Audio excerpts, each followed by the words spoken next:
Unspoken Issues. All right, well, ladies and gentlemen, welcome. Welcome to the Unspoken Issues podcast. We are here to drink your beer. No, that is the incorrect lyric. We are here to talk about Wildstar Sky Zero 1 through 4. And this was proposed by one Dean Compton, sitting right over there. I think it was you, right? It wasn't me, was it? Because I like this comic, but I think you were the one that brought it up. Guilty as charged. From the Unspoken Decade, Dean Compton, tell them why you wanted to do this. Because I remember liking it. That's honestly it. I was like, oh, it'll be a fun. I remember it being something it is not, which is I remember it being like a 4-issue fun superhero romp that mostly is just people ripping people's faces off and ninja kicking them and, you know, some laser blasts and just all-out mercenary symbiote action. But it winds up being what I would call a mind clusterfuck. And I still like it a lot, but at least the last issue and a half are not at all what I thought like this book was. But mostly I remember liking it. I like I'm a big Jerry Ordway mark. An integral component of the creative team that killed Superman. In fact, it was like his joke idea at the meeting that brought it around. Great work on All-Star Squadron, Infinity Incorporated, The Power of Shazam. I really love him as a writer and a penciler. So he was involved. So I think he's great. Al Gordon, I knew him. I knew he inked a lot of stuff. I knew he wrote a Timberwolf miniseries that was well received around this time, but that was my experience. But mostly it was like I remember liking it, and I like Jerry Ordway, and you two are like big fucking symbiote marks. So there's a lot of symbiotes in this. So I was like, this is something for the whole family. Oh, thanks, Dean. We appreciate that. Appreciate that. Darry, we got you in on this one, buddy. You, sir, got to experience Wildstar Sky Zero. Did you know it was out there? Was this something you'd seen on the shelves? Or was this like, okay, I want to read? Is this something you picked up? Tell me about it. I will, but first I want to ask the question. Did you quote Ailstorm? I did, sir. Oh. I love that band, and it is because of you. You suggested it, and I went off and I listened to their entire discography. And oh my gosh, you have been corrupted, sir. Yeah, absolutely. I knew of Wildstar because he appeared in Savage Dragon a few times, so I knew he existed. I knew he was another early Image property. I never read this series. I have no reason why I didn't. I always assumed I would get to it. So when it was suggested, I jumped at the chance. I was like, oh, I always wanted to go back to that. I want to know more about that character. Showed up in the Dragon a few times. This was not what I was expecting, but at the same time, it's really interesting once you get through it. As you guys have mentioned, it begins as one thing and it ends as something so entirely different that I feel like if they had been given the opportunity, this book could have gone on another 2 years with just what they set up in these 4 issues. But that's not what you're shown at the beginning. What you're shown at the beginning is just, another over-the-top superhero. This isn't your daddy superhero book. So I enjoyed myself a great deal just because I was constantly surprised every time I turned the page. Well, yeah, I remember seeing this on the shelves. I remember picking this up. I remember being very excited because I read the first issue. I had no idea what I was going to get. I don't even remember any. I'm sure there was probably some promotional stuff going on with this, but I don't recall. There were posters and there were ads in Wizard and other Image house ads and other Image comics, and also that fucking cover. That's my first note, bro. It's one of those gimmick covers that actually adds to the appeal of the comic. It stands out and looks really good. So I would say in and of itself that was a marketing technique. Yeah, absolutely. If I did see some promotional ads out there, if I did see some ads and that mentioned something about time travel, I might have been like, oh man. If it in any way insinuated that there was some type of paradox or anything like that happening, I probably would have got this book based on that. But yes, the cover is my first note about this book because it is embossed and it is bloody and it's nothing but this dude's face. And that's kind of all you see. It's a great use of the color too, because basically all it is like silver, black, red, and white. And that's all his face is, and it looks fantastic. It also passes the Watchmen test because it's basically the first panel of the story. There's an introductory page with the credits. When you get to the actual story, his face already looks like that. So in a way of using the cover of automatically hitting the ground running, this is nice because you're meeting a brand new character who can hold his own in a fight, but he's already been through the ringer. So by the time you meet the character, he's not on cloud nine. He's not at the top of his game. He's starting from the back foot, and I feel like the audience is there with him. So I thought it was a great use of tools and techniques that these guys already used in bigger, more well-known and established properties, but they brought it here to create a own book at a brand new company, and they hit the ground running. Like it was interesting to see that craft as opposed to like the other guys who were still figuring things out. Not that anyone who was an Image founder was bad at their job, but a lot of times they were still learning things. You feel like with these two, they kind of were up to speed on, plot and pacing and a bunch of other stuff that maybe a couple of the other guys had to trail them a little bit. I think there's a lack of ability to show that somebody's been beaten up in a lot of mediums other than just like they're bruised and cut and that kind of thing. But the blood, without his mask being torn or the symbiote skin being torn, it evoked the Spider-Man or Wolverine where like the face is torn, his mask is torn, and you can see his mouth, or Wolverine's got half of his mask, and so you can tell they've been through the ringer. And I thought that was really cool to evoke that without mimicking it. Like I instantly knew that this guy, like he's and he, of course, he fucking tells you too slow, reflexes, that's too long. He does a good job of letting you know he is a cranky old man, which I respect. I'm a cranky old man. But I really like that, like you said, that's a technique where it's like, how can we show that like he's, that he's had the shit beaten out of him without just like, oh, we'll have his eyes swollen up. Well, this is cooler. This makes more sense in a good way, because this usually is a pejorative term. It panders to the audience that was associated with the brand. This guy's bloody, already there's a bunch of blood and guts immediately. That's what a lot of Image kids, myself included, were looking for. Because I think they had to do that quickly because these guys were associated with DC, and outside of a few brands, DC was sort of a dead brand for like 13-year-olds at the time. And so they had to associate you quickly. It's like you said, this ain't your daddy's comic books. Well, this ain't your DC creator. That's a really good point, and I can vouch for that. When I was 13, I it wouldn't have even occurred to me to pick up like a Batman or a Superman or any of those characters. That's just not where my interests lie.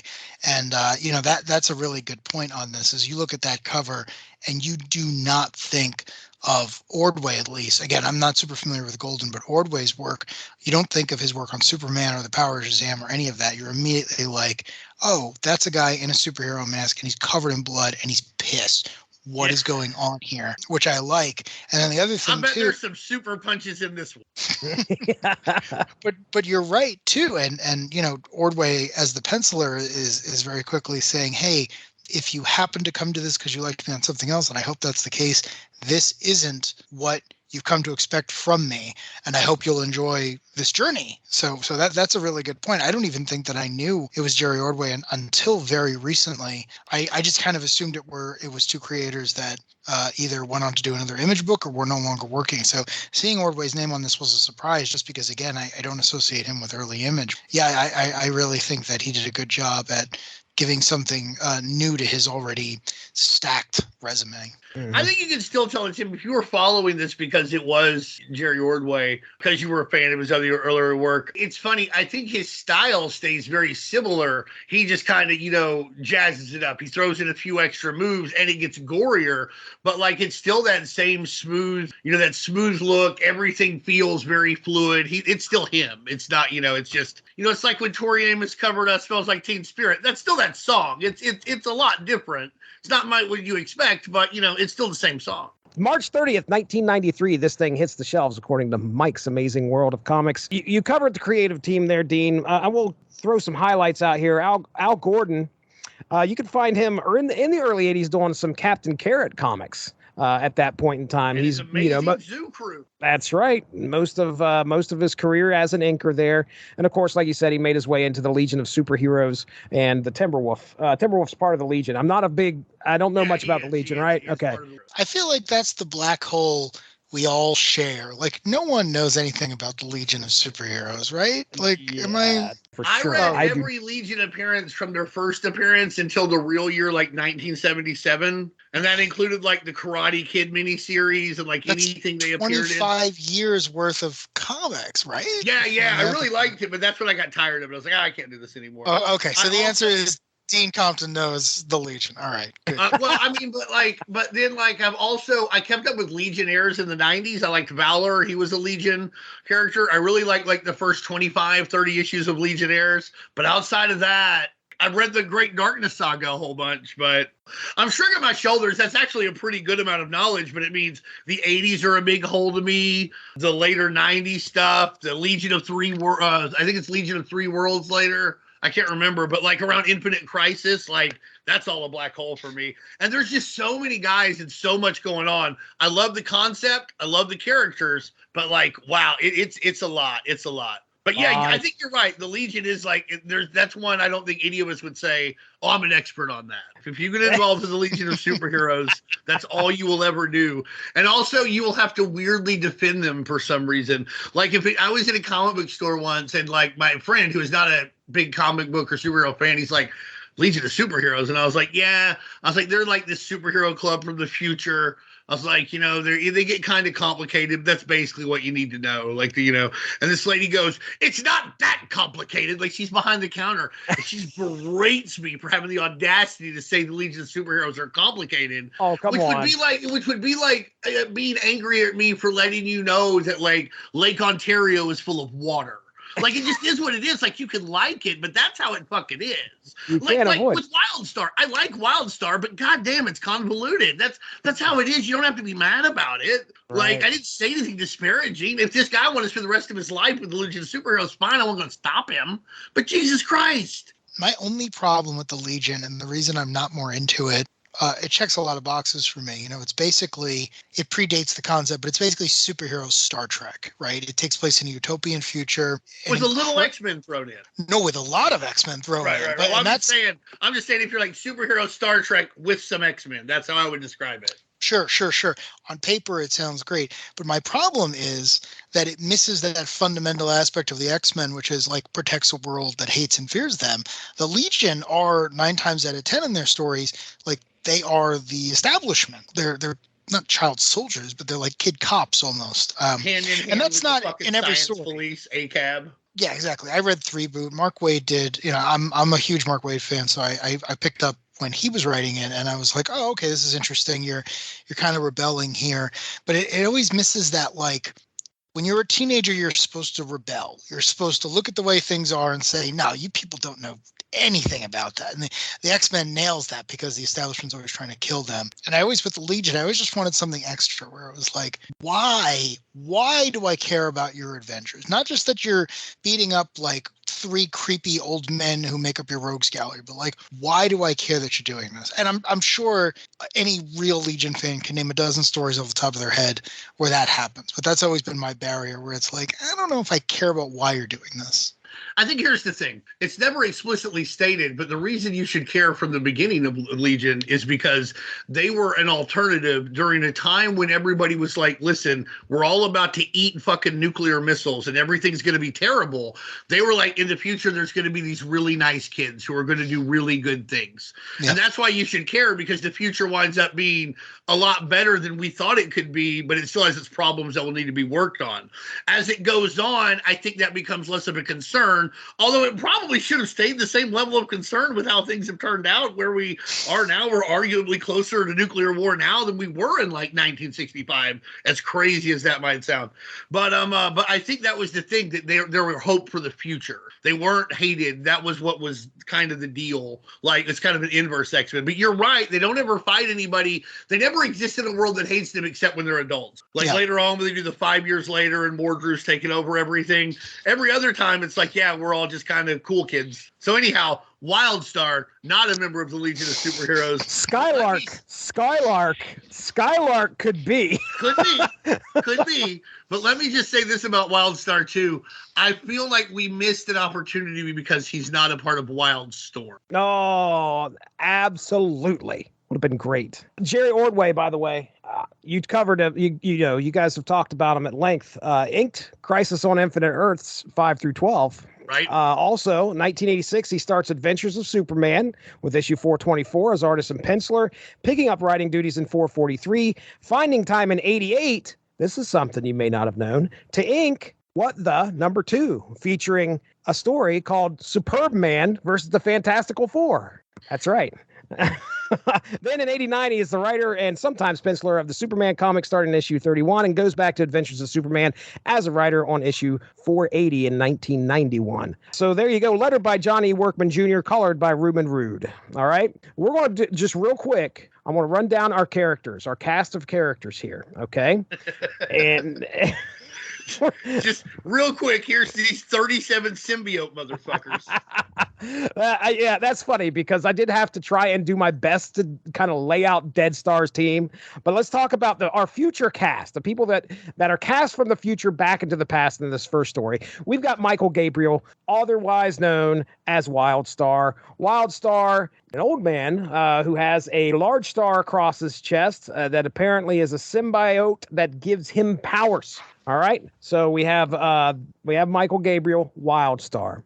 Then we have Dead Star. These are the guys that are pursuing Wildstar at the beginning of this story. Dead Star, powerful leader, powered by a symbiote right over his right eye. I think it's his right eye. I can't remember. He's trying to pull that. Sounds right. Yeah, starfish off of his eye. Then we have Freeze. Squish. Then we have Free Zone. Free Zone. Get it? Freeze. I got it. Zone. Frozone's evil cousin. No, that's not the case. But basically can shoot freezing power blasts that will freeze you on a big, encase you in ice, part of your body in ice or something like that. Then we have Mazer. You're going to get cold, buddy. Get ready. Real jelly in here. You'll need a blanket. Mazer. Think Luke Cage with some kind of psychic powers. I think he can like scramble your brain up or think and make you do some crazy stuff. So many of these guys are just there to get thrown into others of these guys. Yep. Then we have Trans, I think is what they called him.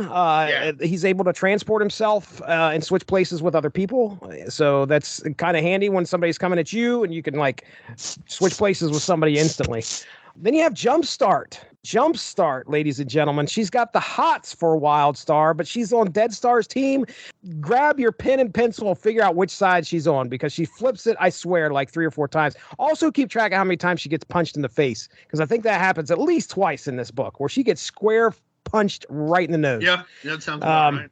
Blockade. You guys probably don't even know who Blockade is, but I'm going to tell you, Blockade, I think, is the guy that has like a green suit and symbiote can turn into and morph into things, I think. Yeah, I remember that guy. This is the dude at the very end, just to clue you guys in if you don't know who I'm talking about. But he's the like dude in the like nutsack of that big alien. Well, there you have it, folks. What a great show. But that's who Blockade is. And then my favorite of all, your favorite and mine, this is why we remember this comic, Dan. And we know this is canon because we saw a letters page from the next series that asked who was the guy who got his symbiote ripped off his face in issue 1 of Wildstar. Like 2 pages in. Right. And that is that we find out that guy's name is Dan. We don't know of any other what his powers are or whatever, but his code name, I assume, I don't know, must have been Dan as well. He was the Reed Richards of his era. He did not hide behind a code name. Just Dan, please. Dan. Get him, Dan. Hotwire. Okay. Now Hotwire, I think, is a part of Dead Star's team. I think. You guys want to say? I have no idea what Hotwire is doing there. No fucking idea. Like he's just there at the beginning. I mean, in the end, like it turns out that like he's all part of the plan or what the fuck ever. But at the beginning, no, I don't know how he knows these people, why he's there, what the fuck he's doing. It's just, Hotwire, what are you doing here? I'm here. Spank me, baby. Or whatever the fuck he said. Like, I don't know. It was really weird. It's part of that puerile humor that like they were going for. Oh, right. Several different times. But, you know, I honestly don't. He's part of the plan, and that's why he's there. That's how it seemed to me. He definitely knew Jumpstart, which Hotwire and Jumpstart, that's pretty funny. They're just reading a fucking automobile magazine now. We got to come to the name. Oh, Jumpstart. They know each other. They're not friends. They get that across. I think that's actually said. I think he's part of their team. We're just going to go with that.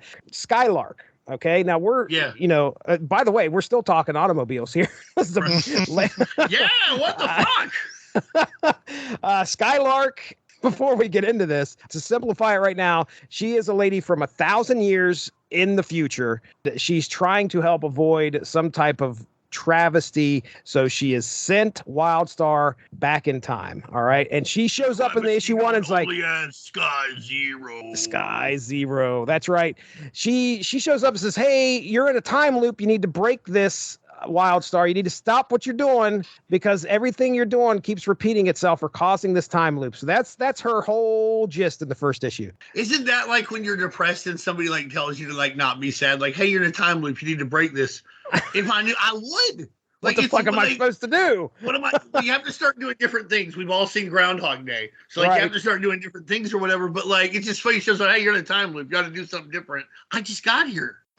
Yeah, God, help me out here. All right, now we have 3 alien races I need to talk about. The Kioans, who are, we'll just call them the good guy aliens. They've been here since Roswell. Okay, so these are the guys that landed in Roswell. Apparently, we've struck up a good conversation.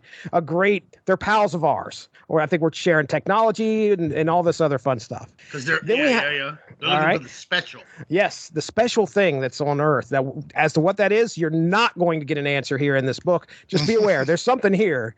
And a lot of people, let's say a lot of alien races want that, including the Ras Polar. Now, these are the bad guys. These are the invaders that they invade Earth, I believe, at some point in the future. And now we believe that they have been made aware of something in the past to potentially come and invade Earth earlier than this guy. I had a real like Star Trek First Contact vibe, like where the Borg went back in time. I think that's mentioned. They sent a beacon back in time to alert their previous military to come and invade Earth earlier. Basically cause a big problem for us. We can't defend ourselves now. We could in the future, but we can't do that now if the Ras Polar showed up. Then we have, I think this is Kilvan. These are the symbiotes. These are the things that are on people's chests, in their eyes, on their backs, on their face, giving these guys the power. Now, they're not talked about other than about one panel, but that's what these things are called, okay? Now, our present cast is Mickey Gabriel, which is the younger version of Michael Gabriel. Then we have Brandon Gabriel, who is Mickey's dad.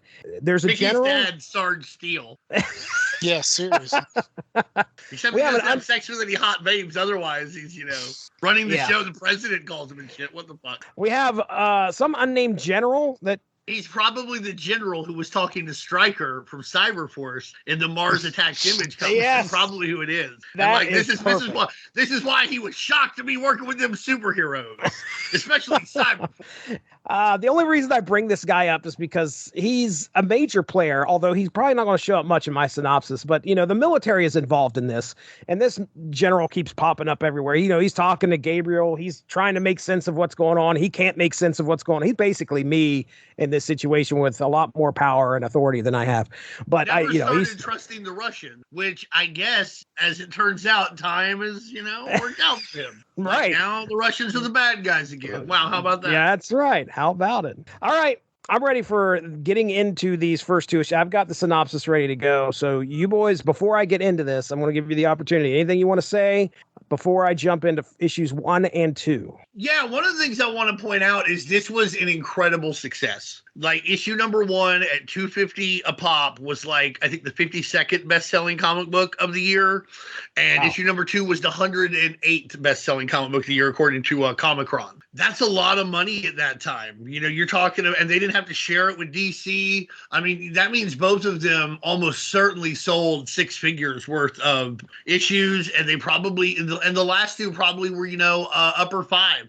I'm not being like, oh, they just wanted to get on board and make that money, but there was a lot of money to be made at this time in the comic book business in a way that I don't know that there was before or since. As far as working, as far as getting out there and just being able to make the money just from comics, not necessarily worrying if it's going to pay off as like a cartoon or a movie or what have you. And I'm glad that Jerry Ordway was able to get some of that money. He's, by all accounts, a nice guy, and you like to see people who are good people succeed, and that's really cool that he was able to get in there and make some of this money.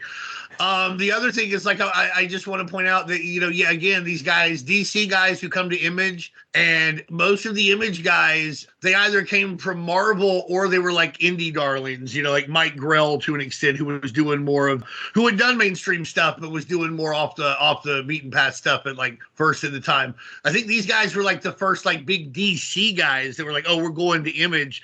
And I remember reading about that and thinking like that was big news at the time for me, because he hadn't seen that. I didn't think that there were any DC artists, with the exception of Travis Charest, who could do that art. And Jerry Ordway completely proved me wrong. Like I said, he does this more in the Image style without losing his style, which is probably the best tribute, the best compliment I can give an artist. He morphed without changing. And I know that sounds oxymoronic, but that's what he accomplished.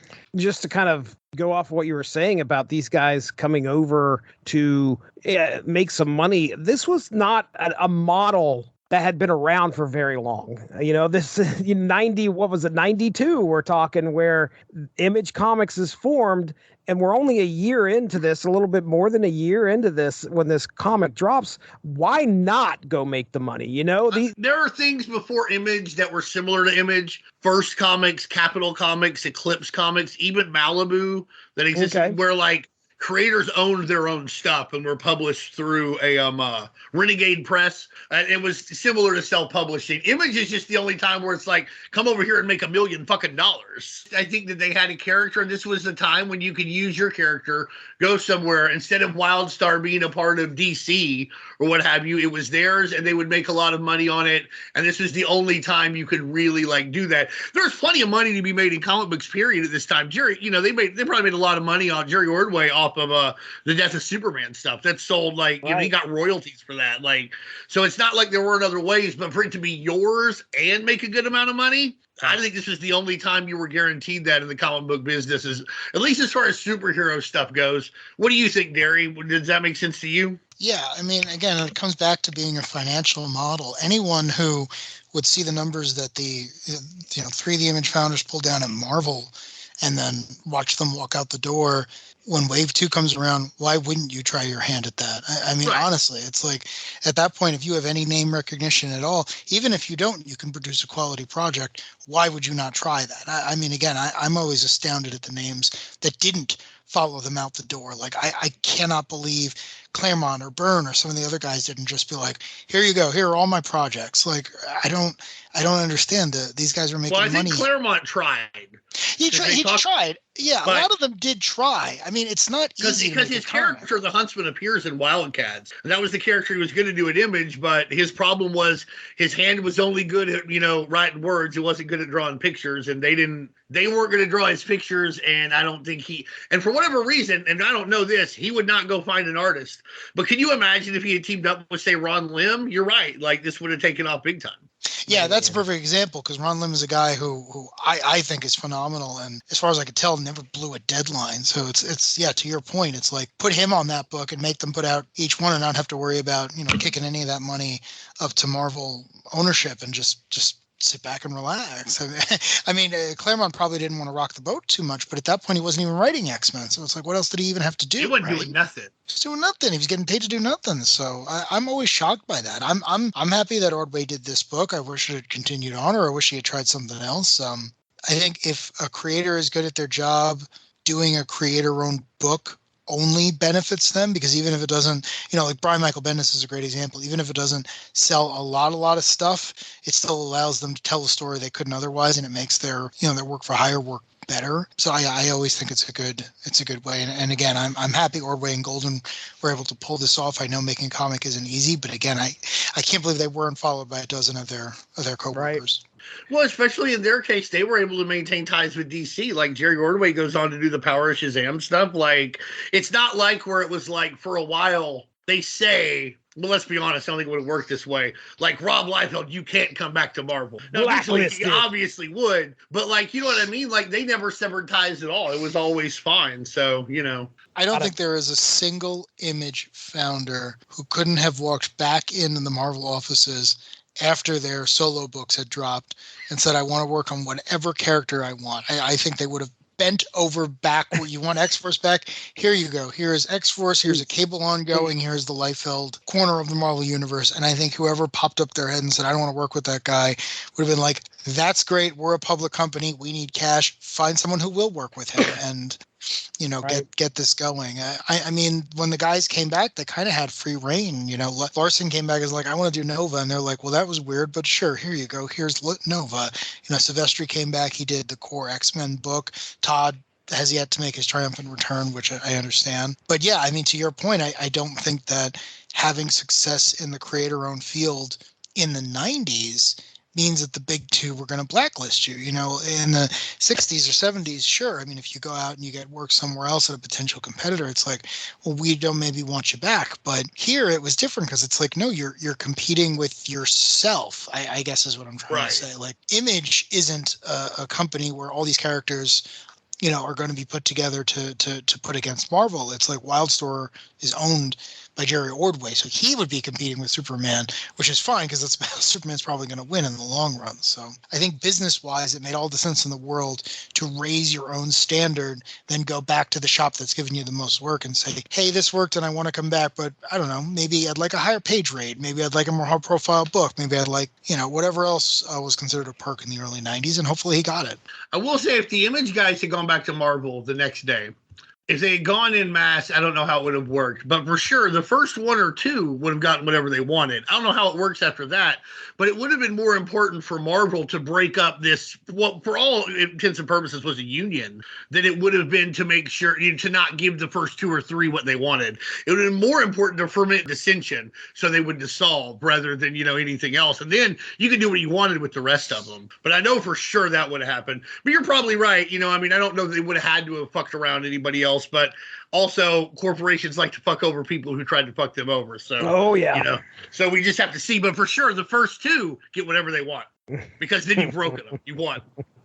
Yeah. All right. I'm going to get into it here. Issues 1 and 2. You guys ready? Oh, yeah. Maybe. All right. Yeah, let's see how well I did this. I wrote this, and then I read another one, and I was like, maybe I should go with that one. It's just going to be me right now. We're doing issues 1 and 2, my synopsis. Michael Gabriel. Proud of you. Thank you. Lives in a future where the Earth is ravaged by a war between humans and 2 alien races, the Raspalar and the Kyoans. Of course, like I said, the Kyoans are on our side, so they're kind of helping us out. Powered by an alien symbiote, Michael goes by the name Wildstar and is currently trying to escape a squad of superpowered individuals led by the evil Dead Star, intent on capturing him. Wildstar's goal, jump back in time, stop the devastating conflict before it starts. That's a great premise. After some narrow escapes, Wildstar activates a time device, transports himself and those around him, along with a little over, I think it was like 30 miles. Oh, man, I can't remember how many. It was a large... That sounds about right. Yeah, it was a large piece of land. So basically transport that and everybody else around him along with that land a little over 30 years into the past. Awakening, Wildstar is exhausted and confused. Knowing he has to find some time to regroup, he ends up running into his younger self, Mickey, who he convinces to help him. Meanwhile, the squad that was hunting Wildstar gathers themselves and continues the hunt. As Mickey takes Wildstar into the desert, Wildstar tells him of the devastating war that is to come, and that although he is here to try and stop it, he knows that he has been caught in a time loop where he has failed many times before. For now, he must focus on finding a beacon that was sent into the past by the Raspalar before it alerts the alien race of Earth's location. Like I said, similar to Star Trek First Contact. Years before humanity has the capability of fighting them off. Returning back to meet his father at Sky Labs, Mickey finds Dead Star and the rest of his team already there. When Wildstar shows up, an intense battle occurs that ultimately ends when Wildstar retreats with Mickey flying away. So that is issues 1 and 2. I do love how this story opens. I have mentioned many times that I love time travel as a plot device. I love seeing it being used here. I love the fact that he's running into his previous self. I want to see how this is all going to go down.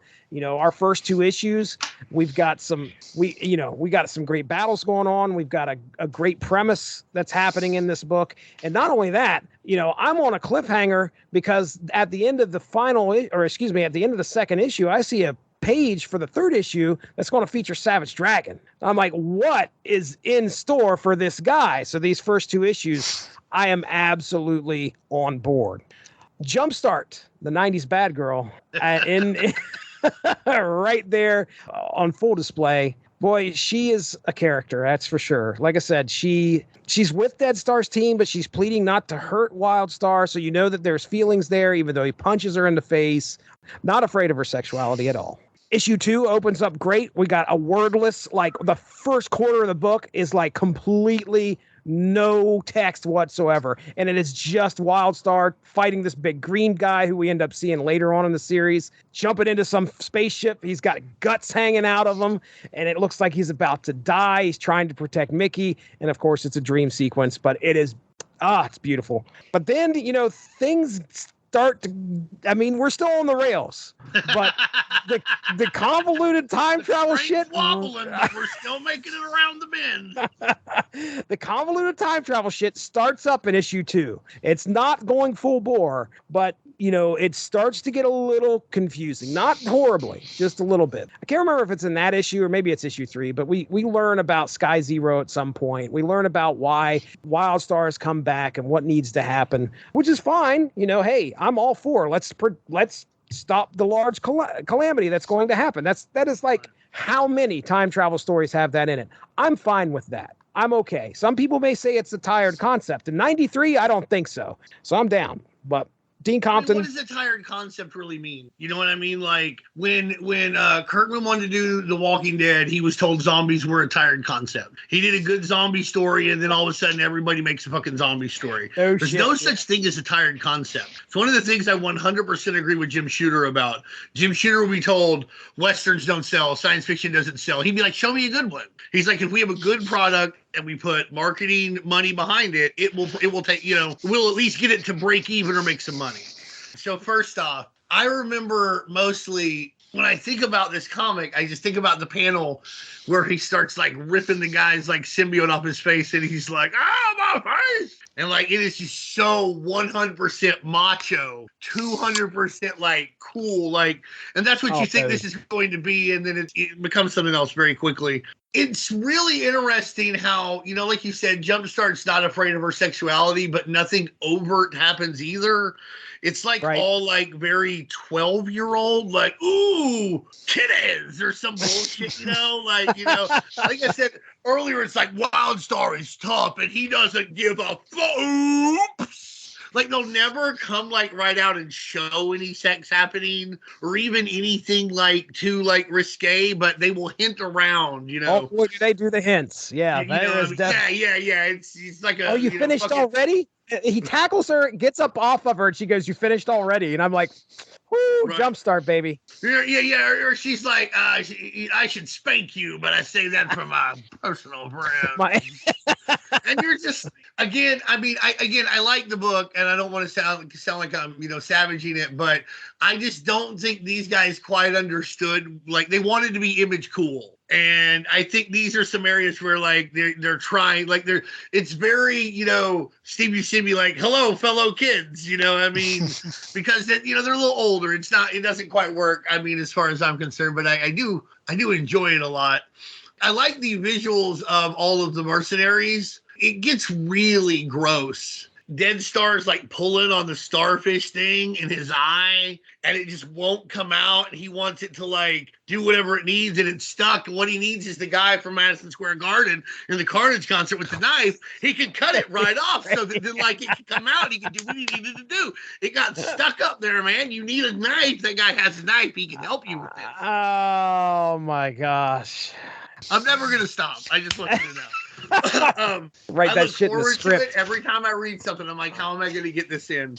And every time I do, and you're welcome. All in all, what I really wanted out of this comic, it pretty much delivered, which with most Image comics, I wanted cool art, cool guys fighting. While the dialogue gets like heavy and weird and convoluted, the actual storytelling panel to panel holds up, pretty nicely. And like, if you read this with no words, you could make it into your own story and make it make possibly more sense than the words make, to be honest. So yeah, the first two issues I feel like are really setting a good tone for the most part. It feels like Terminator meets Venom, and I was there for it. It's going to change into something else very quickly, but I really liked it. I also, even though it gets debunked or whatever, I like the idea of like a time travel device that switches places. Oh That's yeah, really, yeah, you that's know, I good mean, stuff. like I know it's been done other spots, but I think it's something that doesn't get done enough. There's a lot you can really do with that. This story is so funny because you guys have already hinted at it, but there's a very clear line of demarcation between the first half and the second half. The first half really lulls you into this high concept superhero action adventure science fiction story. The second half just doubles down on all of that to the point where almost none of the plot points introduced in the first half are settled in the way you think they might based on your familiarity with the genre or other stories like this, which I thought was great because, again, every time you turn the page, it's something I didn't expect. The number of characters and concepts thrown at you in the first two pages, I feel like it's so dense, and I wonder if that was on purpose just to disorient you. Because the back half goes into such a wildly different direction that I almost wonder if, all of this stuff was put in here just to really get the creative juices flowing. Like, what are stories we always wanted to tell that didn't fit with our corporate-owned work, and what can we put in here? And then, what if a guy ripped off another guy's face? yeah, Right. exactly. The thing I really like is the ending of the second issue is him Wildstar leaping into the air, which I thought was a great visual because, again, it's very iconic. It's like, what does a superhero do? Well, he flies or he leaps or whatever you have, but it definitely makes you want to get the next issue. And then one thing you guys haven't mentioned, which, again, was my favorite part of this Varsha miniseries, is there is this guy who's credited as an editor named Billy Bud Shakespeare. Good old Bud. Oh, we were going to talk about him. Don't you worry about that. He is as important a character to this as anybody except Wildstar. I don't know if he's a real person, if he's one of the No creators. clue. I'm shocked. The wiki for this series makes a point of saying that there was no editor on the book. So I don't know if this is a pseudonym for something, but that's what we were thinking too. He hams up the letter pages to a truly beautiful degree. And if whoever it is listening to this, just thank you, because in a wild book, you were the wildest part of it. Since we're talking about him right now, I'm going to go ahead and put my note out there that I had wrote down here. And that was Bud Shakespeare, master of apostrophes and letter columns, because that there is so much 90s going on here, like with these apostrophes left. He wanted to make you feel like he was someone that you could pal around with this guy. You're a 90s kid. He's got your back. You know what I'm saying? Hello, kids. Again, strong hello, fellow kids. What's up, everybody? Oh. Do you want to have some sunny delight? I know just making a comic is a lot of work, but these things are complete. Like, every issue's got these letters. I assume they're real. If someone is just making them up to fill the back matter, that's fine. But like, there's a lot of content here, and I really appreciated that because these guys were making this in between everything else, and the first two issues are still being published by Malibu, so I don't know if Malibu was helping because they had a more established editorial presence, but this definitely feels like a true third party, something that could sit on the shelves alongside Marvel and DC. But yeah, it's wild. If anyone ever gets a chance to read Wildstar, make sure you get the issues. Make sure it's got the letters pages, because damn. The first 10 to 15 months that Image existed, Malibu published them. They were their own thing, but Malibu handled all the, because like you said, they knew how to draw comic books, but there's a big difference between drawing a comic book, getting the solicitation done, handling press work, handling interview requests, etc. And the only person among the Image guys who would know much of anything about that was Jim Valentino, who had self-published and had, engaged in indie comic book work. But he would have known how to do it on a scale that Image needed. And Malibu already had the infrastructure. After costs, Image got something like 93% of revenue, a wild amount. I've heard as high as 96%. Heard as low as 90. I'll split the difference. But as Paul O'Connor, writer for Malibu and purveyor of the Longbox Graveyard, a really fun Bronze Age blog, told me once, he's like, whatever you think the number was that Image was getting in this deal, it's not high enough. So, but Malibu still made a ton of money because they more than they were going to make selling, Ninja High School to the Eternity imprint and the kind of stuff they were doing. But that's why Malibu is on the interior of this. That's why it is technically a Malibu comic in a lot of ways, but it is actually Image. It's tantamount to like what Legend would later be. A Dark Horse or a Gorilla at Image. It would kind of like that, But like I said, they didn't know how to do it. Malibu handled it. And man, if you ever get the chance, there's some great stories out there. Like the book that I meant to read, Image Road to Independence, like Dave Olbrich is interviewed in it.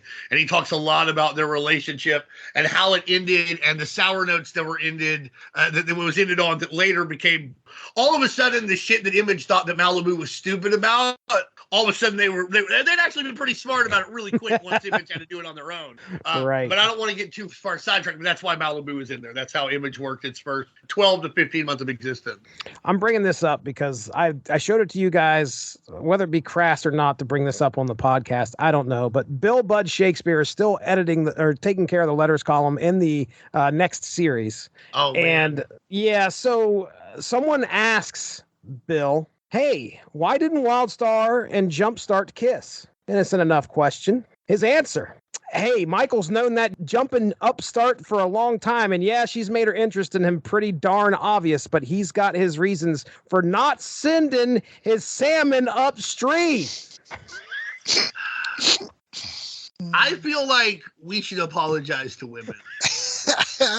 That's the kind of thing that's just crass and it's terrible. It's funny because it's the kind of thing that I think if you're trying to get like a 12-year-old boy in 1992 to read your comic, it's pretty funny to them for all the wrong reasons. To us, this is hilarious for all the right reasons. Isn't it like, what the fuck is wrong with you, motherfucker? Like, what the hell? Like, that's gross and weird. And also not really an answer to the question. Like, he's just like, hey, why didn't they kiss? You're like, he's not gonna screw her, buddy. Basically calling her, a slut, an easy lady. Like, what the fuck? Anyhow, it's really weird how like that is one of the little parts of this comic, this little corner of the Image universe that's just like, wow, I'm really sometimes you're just ashamed to like superhero comics and be a dude into them. And boy, that letter, that response is just like, yeah, that's one of those moments. I mean, legitimately, there's nothing in this that makes me think that this guy is trying to find out if they've screwed or if they've got it on or if they've had sex. But by golly, I mean, it's weird. They set up this like dynamic of will they or won't they, and he asked the most innocent part of the will they or won't they, because that's it. Like if you're watching like Moonlighting or Smallville with Clark and Lana, you're waiting for the kiss. Lois and Clark in the 90s, other romantic comedy things I have seen that I can't remember. That's what you're waiting for. When are they going to smooch? That's the thing. It's a very innocent question and normal question because you set this up and then you're like, you turn it into this weird sperm joke. I don't know what's wrong with you, bud. To be fair, he is named after the body poet, right? Like, so true. You guys ready for 3 and 4? Because I'm about to. No, because no one could possibly be ready for what happens in issue number 4. You've done podcasts with me. I don't know. We've got to have at least 10 under our belt, right? Oh, twice that many. Okay. All right. Okay. Like we did 3 on Unity alone. What is the longest time we've spent outside of a podcast talking about a book? Because this is up there. This is a fucking book where we have talked about texting back and forth. Like, what the fuck happened? Okay, I need 2 hours, hour and a half before this podcast happened. I had to have Darry and Dean walk me through the events and the text that was going through issue 4 so I could actually understand. So I'm going to do my best, to my best ability, to make this make sense to people who are listening, because it took me reading this over 5 times and these guys to walk me through it to finally where I think I have a good handle on it. And I'm still going to say, guys, stop me if I'm wrong, because that could very well possibly happen. So here we go. Godspeed, hero. Issues 3 and 4. As Mickey and Wildstar find a place to rest, Wildstar explains the events that are going to lead to the war in Earth's future. He also explains how the Raspalar used the alien symbiotes called Calvan to power their soldiers, one of which Wildstar now wears across his chest after he had captured it. Unfortunately, the conversation is cut short when the military arrives after searching for Wildstar and begins to attack. Leveled by a blast, Wildstar falls to the ground, landing in a moving car that just so happens to be occupied by one mustached savage dragon. As Dragon thinks this is an attack, he begins to fight Wildstar while the military continues their assault as well. As the battle between them rages, Mickey is caught in a deadly blast. Wildstar grabs him, takes him to safety, and then faces off with the military, unleashing a powerful explosion. Staggering back to where Mickey lies, Wildstar rips off his symbiote, giving it to Mickey, sacrificing his life in order to save his younger self. Now joined by Jumpstart, one of Deadstar's themes that we mentioned earlier, who seems to have always had a thing for Wildstar. The pair head into a nearby hidden shaft, only to immediately run into Deadstar. While the military convinces Dragon to not interfere above ground, Mickey now has to acclimate himself to the powers that the star is giving him on his chest. In the heat of battle with Deadstar and his team, the fight spills over into the very same installation the military has stowed away a powerful biological weapon, who awakens and joins the fight. With some quick thinking on Jumpstart's part, she is able to incapacitate Deadstar's team while Mickey tries to stay alive. Suddenly, dramatic pause, a figure named Skylark appears out of nowhere. Suddenly, here comes God Jr. She appears out of nowhere. Now, we've seen her before. She was in the first issue. She's kind of like a ghost talking to Wildstar and saying, hey, you're in a time loop. Well, now she appears out of nowhere and says, hey, enough of this fighting. Stop what you're doing and transport Deadstar's team and the other members of the military out of the facility and some out of the country. Everything stops. Yeah, like the Arctic. Right. And now it turns out that Skylark is a very powerful being her powers and actions drew the Raspalar to Earth. She explains that once she realized what she had done, she enlisted Wildstar's help and secretly transported him back in time, also with the help of the young man named Hotwire. Skylark used Wildstar's quest as a diversion to give them the chance to notify the government and prepare for Raspalar's invasion. As Mickey flies off with his father, believing this to be a dream, over and over, this is a dream. We fast forward 25 years later, where Wildstar seems to be repeating the events and led him into the past at the beginning of the story. So what I take from that is that I've read this a couple times. 30 years initially, and now 25 years into the future. So it seems like the events happened 5 years quicker. We're not anywhere. It doesn't seem like we're anywhere different from where we started this story. So I think that's a neat twist. But anyway, there you go. So that is issues 3 and 4, without getting into some of the most convoluted stuff that Skylark really laid out there on the page. I was so happy that Dragon appeared in these issues because, like I said, I first met the character of Wildstar in his book, and I love early Dragon. I love when he's still getting all the kinks worked out. You know, we know he's a cop. We know he's got a mysterious origin. We know he's incredibly tough, and you know he can be a bit of a dick. But everything else is still up for grabs, and I love it here. I love that he, he's the super with the badge, and whenever he gets involved, someone's getting punched real hard, and he's got a mustache. For the life of me, I have no idea why the first couple of appearances all had Dragon with a mustache. I don't know that it's ever acknowledged to any great effect. His son might have one now that I think about it. Was this something that happened in the actual series? If I'm remembering correctly, and I may not be, the original Dragon miniseries had him with a mustache. Okay. So it was this was contemporary at the time. This was not added, as far as I know, by them. Okay. And I'm pretty sure Larson was, at least aware of this book coming out. So I'm sure he would have said something if it was like, oh, hey, that's not the direction we're going in anymore. Maybe he just really liked it. Maybe it was a test thing. Like he was like, hey, I'm thinking about keeping the mustache around. You draw him with a mustache. I'll see if I like it. We'll keep going. Yes, that's not a bad thought, actually. I've never seen Dragon with a mustache until now, I swear. I can't remember it either, but I barely remember that miniseries. And whenever I try and look for it, I usually just wind up finding the ongoing series. Yeah. So I barely remember it. I remember the first issue because it's like first explosive issue. And there he comes. He's coming right at you. When I first saw this, I was like, wait, his mouth is shaded weird. What is going on with that? Then I realized, oh, he's actually got a mustache. And it is like, I wouldn't say pencil thin, but it is thin. It is one thin stash. So interesting. Maybe he grew the mustache. He hasn't been able to shave because he's been on the road extraditing Dead Zone. And now he's got to get back to Chicago to fight the Shrew. I mean, he's coming. Where are these guys fighting at anyway? This is a long ass drive.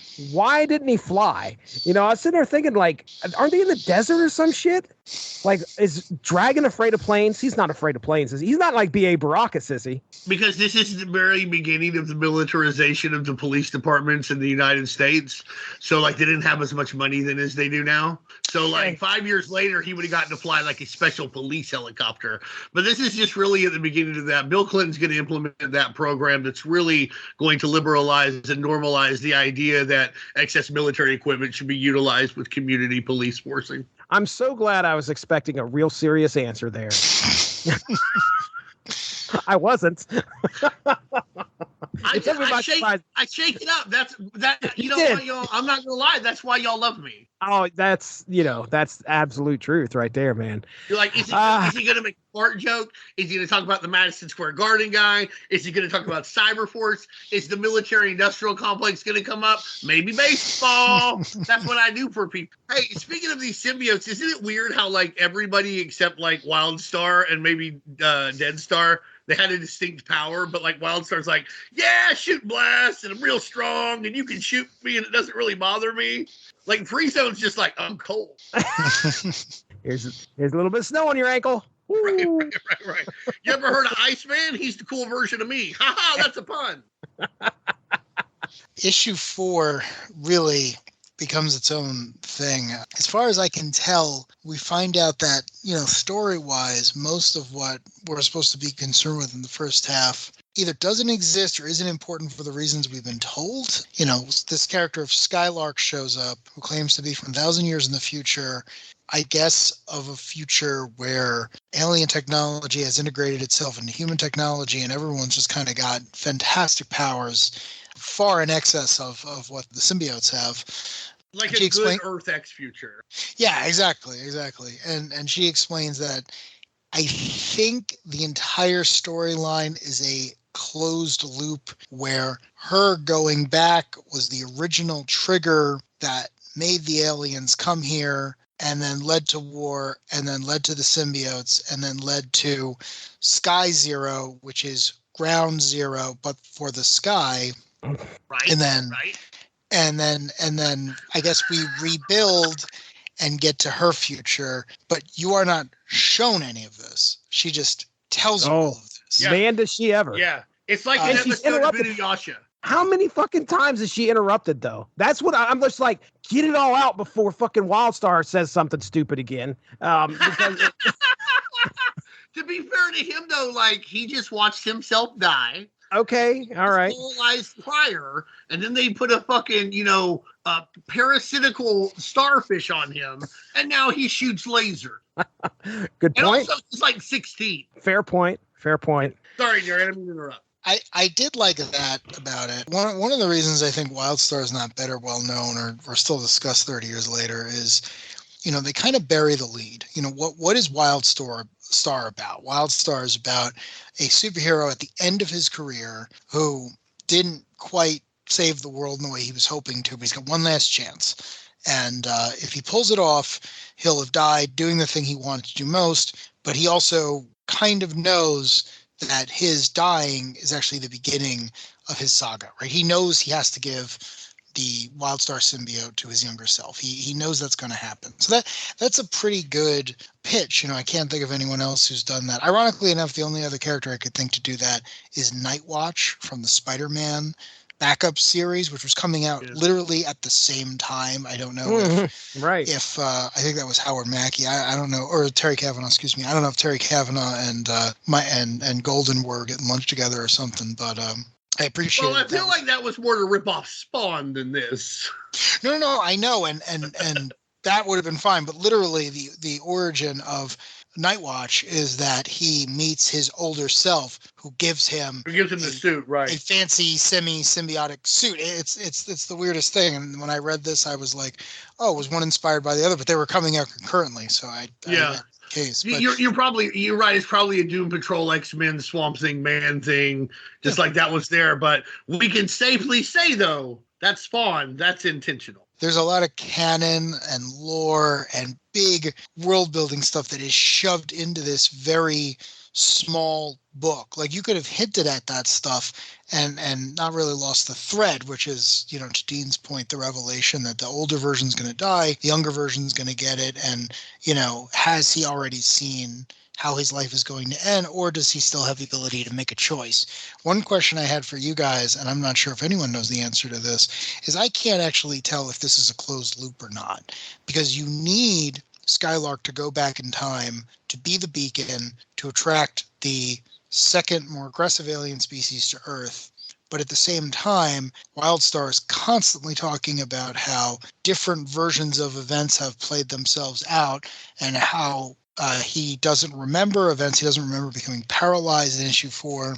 And even at the very last page, I can't tell if he's about to live the life we've just seen end, or it's something else. Like, I can't tell what is set in stone and what is not set in stone. So right. That was completely lost on me. And it's one of those situations where I don't think you're going to enjoy it more trying to figure it out. But if anyone knows, I'm all Here's the thing. There's a lot of I have no idea. So let me just tell you that. I thought you got it earlier, honestly, where you were like, it looks like it's 5 years earlier, that what he's changed is it's 5 years earlier. So they're going to have to change other things with the idea that eventually they'll get it right. They had made some changes, but not all the changes that had to be made, which is why he didn't remember shit that was happening, but why it wound up very similar.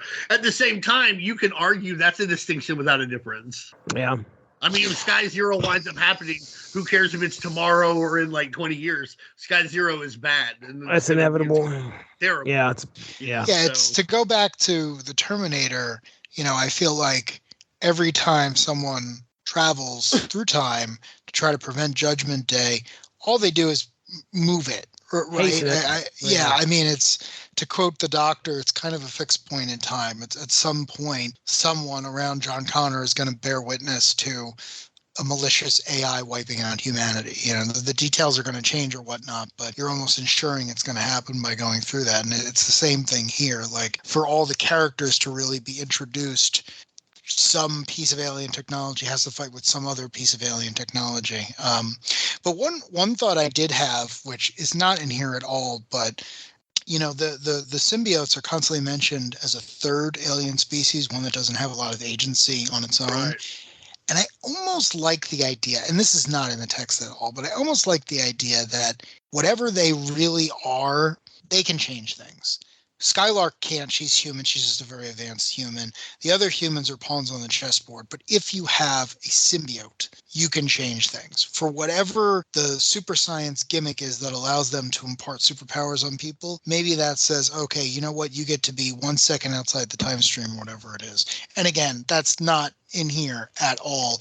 But it was the only thing I could come back to of like, who of the characters who are constantly talking about, what they remember happening, what they don't remember happening, well, they all have symbiotes. So maybe that's the key. I don't know. Again, an ongoing series was supposed to follow this. I think it got, 3 issues out the door before it was shut down. So who knows how much of this they actually had planned out. Does any of it ever get settled in Savage Dragon? Like, you read that book forever. I know Wildstar appears in that book. No, it's just kind of there. He's like, hey, man, what's going on? Help me zap these guys. Well, it's another thing, too. The Wildstar that we're following in this book is the older one, the one that goes by Michael. But the Wildstar that appears in Dragon and any other cameos afterwards, it's Mickey. It's his younger self at the end, and you can tell because he has black hair or hair that's more black than gray. So he's almost like a Spider-Man character, if you think about it that way, or like a Jaime Reyes Blue Beetle. Like, someone gave him an alien symbiote, an amazing power, but he hasn't been using it for 25 years to fight alien races. So when he would appear in Dragon, and again, I could be misremembering this, it was more like, hey, I've got powers and my own nonsense, but I happen to be in Chicago, or I happen to be dealing with the Freak Force. Let's fight Overlord. Let's fight the Horde. Let's deal with your stuff for a little bit of time. Fight that shark guy. I love that shark eye Mako. What's his name? But also Mako. Mako, yeah. But Larson was always good at this. Larson was always like, hey, you're putting superheroes in the Image universe. You want them to fight Dragon or show up here? Yeah, let's do it. Let's make this place feel as lived in as possible. So, I mean, and also put us in Savage Dragon out in everything from like Topps Comics bombast to like Kirkman's Battle Pope. Yeah. Exactly. Like if you were nice and you wanted to use Dragon, he'd probably let you use Dragon. My notes here so far for issues 3 and 4, Mickey getting the star was pretty cool. He's practically going to die, and Michael has to make this decision. Like, okay, the only way for me to save this, my younger self, is to give him the star, and then he, like I said, sacrifices himself. He dies, giving his symbiote to Mickey, which is pretty cool. And then the real way to break the time loop was to like be like, well, I guess he's gonna die, and then he dies, then you die. Oh, that would have done it. Like, don't give him the symbiote because that's what leads to everything else happening. You're just gonna have to accept that this is it, and that's the end. But see, that's my problem, because if he doesn't give him the symbiote and he just dies, then how did he get it originally? Like There's you can have some fun. Here. Yeah, you can have some fun with that. Yeah. But you're definitely getting into paradox territory. And I feel like the time travel stories that I enjoy always have, Doc Brown with the blackboard. You set your rules, and then once you've set your rules, you can play the game according to those rules, and you can put your characters in a lot of peril. Here, right. I don't know if it was intentional or not, but of all the exposition, and there is so much exposition in these 4 issues, no one ever says, this is how this works. This is what you can and can't do. You're getting that starfish on you, whether it's exactly the moment this other guy remembers happening, or the symbiote has affected his memory and it's going to be some other time, but you have it because he's got it. You have no way of avoiding it. In fact, us having this conversation may even be the impetus that causes it, but no one ever says that. So to your point, yeah, I absolutely wouldn't have been surprised if issue 4 ended with the young Mickey just saying, I don't want anything to do with this, not taking it and just leaving up to the reader if any of this even happened. There's a lot of high concept stuff that's happening in here. Now, granted, we all said we're here for the face ripping. That's not high concept. Okay. But this time travel stuff depends on like how far you can get it once you rip it off, right? He grabbed it. Almost looked like he grabbed his upper lip and ripped. Oh, that's nasty, man. It's like an EC Comics wedgie. You know what I mean? Like, what the fuck? But there's a lot of high concept stuff here. You've got to try and get into your comic and make sure that everybody else understands. And that's where I think we have a pretty big failure on our hands. I mean, I understand the time travel part of it, but man, if you're trying to jam all this stuff in there, you need more than 4 issues to make this make sense. I think we needed another 2 issues to kind of establish what the hell Skylark is and what her purpose is. And instead of just being like, here I am, this is what happens. My butt hurts, but here we go. It's like we should have developed these characters a little bit more and this plot and understand what was going on before we really just took a hard left and threw everything at the reader. My theory is, and Dean, I know you've got one, you probably are closer to the truth than I am, because I wouldn't know. These guys are seasoned veterans at writing and only, telling stories. I worry that maybe at some point they were like, look, we got a great start here. Very Terminator-esque, but we don't want this to be remembered as the Terminator-esque story. So what are we going to do? They sat down and just was like, boom, here's everything. Let's put everything in the comic.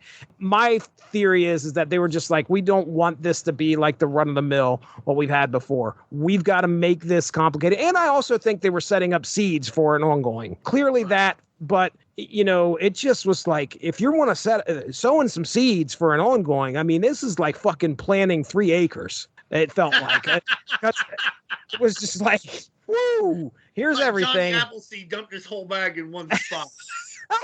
How many fucking characters do we got going on here? I mean, I want to see stories about these guys, though. I want to see stories about the Rasplar coming in. I want to see. Yeah. I mean, I want to see where do these symbiotes come from? I want to understand all this stuff, but you can't throw it all in there in issue 4. So I think that ties into what I've been led to believe, which is that Jerry Ordway and Al Gordon, both writers, had a disagreement about the direction of the story. And I think that, because Ordway's not really involved with the ongoing, from what I understand, even though there's only 3 issues of it. And I think that probably, you could be onto something, that maybe one of them was like, hey, this is coming across as sort of, Venom and Carnage and Terminator, and the other guy's like, who gives a shit?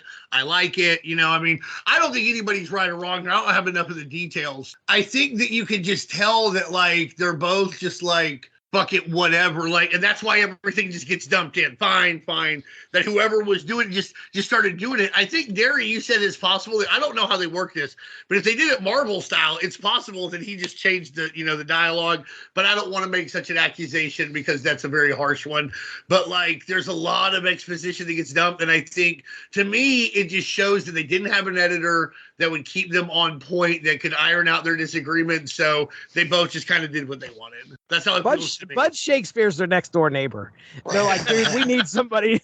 Just come over and look this over and maybe reply to a few letters in the letters page. I can do that. I'm busy writing Julius Caesar Bush Light. Okay, you gotta, like, give me a little time here. But yeah, I think that's part of it. Also, what you touched on a second ago too, Darry. They started to get, they were sued by a guy named Michael Tierney. He owned 2 comic book stores in Little Rock. One was called Collector's Edition Comics. It was in North Little Rock. And this dude ran, like, commercials on X-Men and on Saturday morning. He had one for DC that I think I've shared with you guys, where, like, it's like DC Comics. These ain't your daddy's comic books. Had, like, Sandman and Swamp Thing, Watchmen. He had one for X-Men that used Pride of the X-Men in it, but he couldn't run that during X-Men because it's against the law. It's against federal law. Like, if it's an X-Men show, you can't have a commercial for X-Men in the show. The idea is you can't confuse a young viewer, that they won't know what's a commercial and what isn't. You can debate whether that's true or not, but that's the law. I worked at Cartoon Network. I dealt with it. You'd be amazed how many people thought that you could put Batman in, like, a Justice League, like a Batman commercial in Justice League, but Batman's in it. You can't. But, like, he sued them because he has a comic book called Wildstar, which I went to his page, and I talked to him once on YouTube because I found these commercials, which I'd wanted to see since I was a kid. But I didn't know that he was the ones who had sued them. And I have a friend who used to go to his comic book stores, and I talked to him about this. And my friend was like, oh, yeah, he sued him. He'd tell anybody who came into his comic book store that, I sued Jerry Ordway. I did that. So he either won or they settled because he had been doing a comic called Wildstar for a while. It seems like some kind of I've never read it. I went to the page. I enjoy the aesthetic. It's a very Angel Fire 1997 page, but, like, it looks like some kind of metaphysical space opera thing. I didn't read it. It's perfectly fine, but apparently he had enough legal clout to where they had to start referring to the character as Soulstar. Well, you put all that together, you've never really published a comic book before, which is like what you're doing through Image. There's some creator dissension. You're getting sued. That could make a lot of things go unwieldy in your last couple issues, and right. But like you said, they're also trying to sow some seeds, for the future. But what a story. I never got to go to either of those comic book stores, by the way. I wanted to so bad. 2 hours away. I was like, I want to go to a big city comic book store, one in Little Rock, Arkansas, which is now funny. Like, that would be first off, the idea that a big city comic book store would be somehow better. You're like, bro, it's probably going to be dark and weird no matter which comic book store you go to. Number two, the idea that Little Rock was this, like, big city. Now that I've lived in, like, Atlanta and Philadelphia and shit.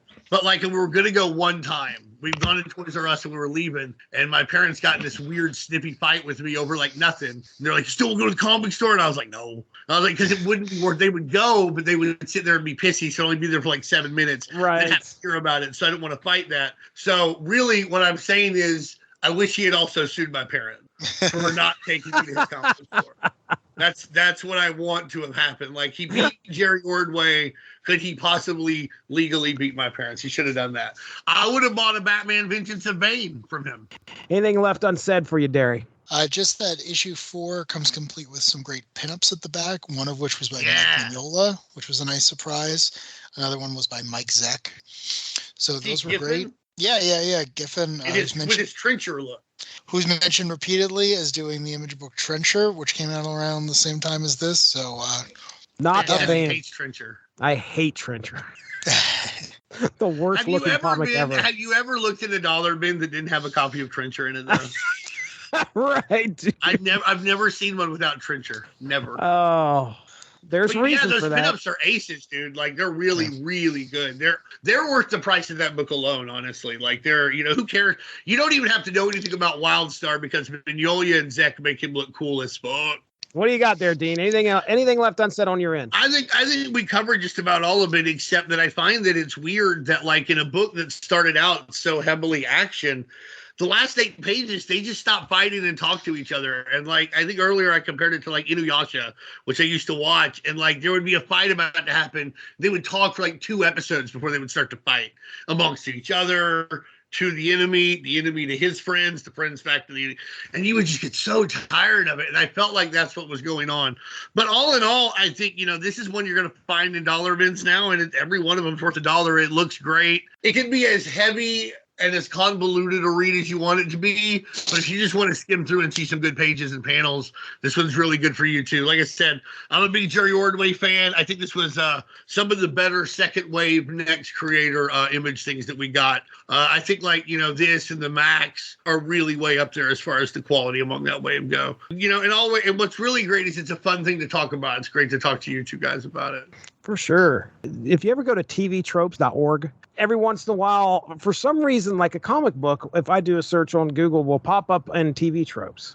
And right. Wildstar shows up there. So I'm going to run down the TV tropes for you here. All right, here we go. All right, let's do it. All right, Bounty Hunter. Yep. So that's our first one, which they talk about Dead Star pursuing Wildstar. Then we have Chronic Backstabbing Disorder. Jumpstart over the course of Sky Zero seems to constantly flip-flop between trying to assist Dead Star and killing Wildstar and helping Wildstar out. And we never know why. You know what I mean? Like, I know that she wants to, like, have sex with him, get his salmon or whatever the fuck they were talking about in those next letters. But, like, I know she likes him, wants to have a romance with him or whatever, but, like, why? You never even get a hint as to why. No idea why. And I'm not saying they had to spill all the beans, but I would have liked, like, one serving of them. Right. Crossover in the Sky Zero 4-parter. Wildstar has a fight with Savage Dragon. We saw that. We talked about it. Yeah. Ice Cream.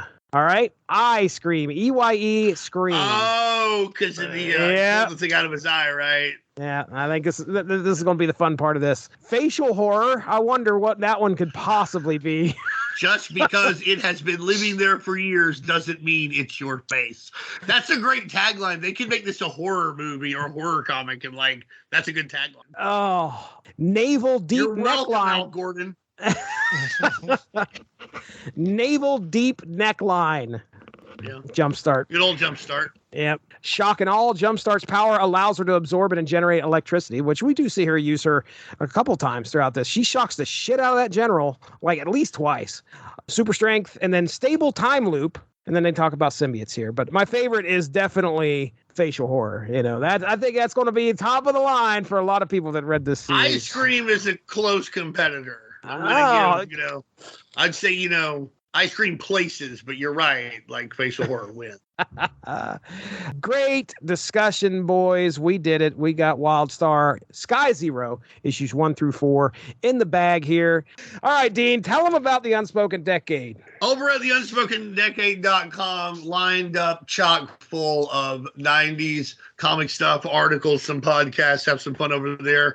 Over at Facebook, we're posting things. I'm still going through cards on Twitter at Unspoken Decade. So make sure you check all this stuff out. We're having a good time. Well, we're the reason for the season, and the season being 90s comics living forever. Damn right. Ladies and gentlemen, you're listening to this on the Source Material Comics feed. That's right. You're most likely. I mean, you could be listening to the W2M network as well. We're over there. Shout out to those guys for handling all of these podcasts that we do. That's right here, the Unspoken Issues crew. We're talking 90s comics all the time. We've got a few episodes in the can that are probably released before this one. And also the Source Material Comics podcast, where we're talking comics from any era. And we just released our Stan Lee celebration of his 100th birthday. Yeah, check out the Source Material Comics feed. We're here for you. Twitter, we're on Facebook, all that fun stuff. As Dean Compton, as Darry Waite, I'm Jesse Starcher. Thank you very much for joining us. We'll talk to you soon. Have a good one. Bye-bye. Thanks for joining us.